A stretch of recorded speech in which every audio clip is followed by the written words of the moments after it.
Before you start using your new Dream Frame Pro, I have some useful tips to help you secure your stitches for the neatest possible finish.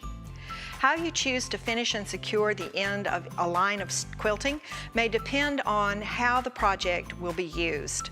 However, in every case, remember to pull your bobbin thread to the top of the quilt sandwich before you begin stitching, and leave thread tails that are long enough to tie at the beginning and end of every line of stitching.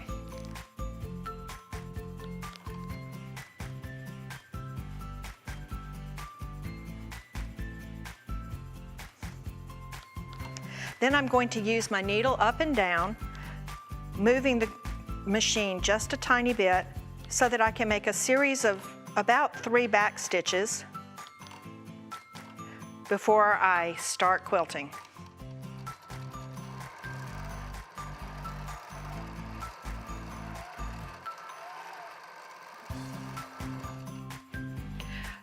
Those back stitches are often enough to hold your threads just the way you need them. So think about how you're going to use your project. If it's going to be a wall hanging or a similar project, that back stitching may be all that you need, and then you'll just trim your thread tails at the top of the quilt sandwich for a neat and tidy finish. You can always use just a drop of seam sealant to give a little extra security to those tie-off stitches. Just be sure that you test your product for visibility before you put it on your quilt. For quilts that are going to be used and washed frequently, like something you put on a bed or make for a baby, or for an heirloom quality quilt where you really care about the look of every single stitch, a neater way to finish is to thread your thread tails into a needle and bury them in the quilt sandwich.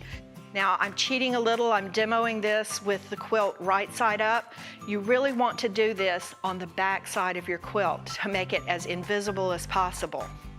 We're going to tie a little square knot in these thread tails and then put them in a needle, and then use that needle just to draw the thread tails through your quilt sandwich before you trim them off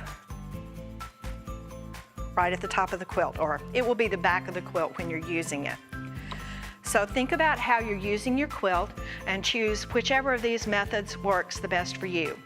For more information, be sure to visit your authorized Brother dealer or visit brother-usa.com.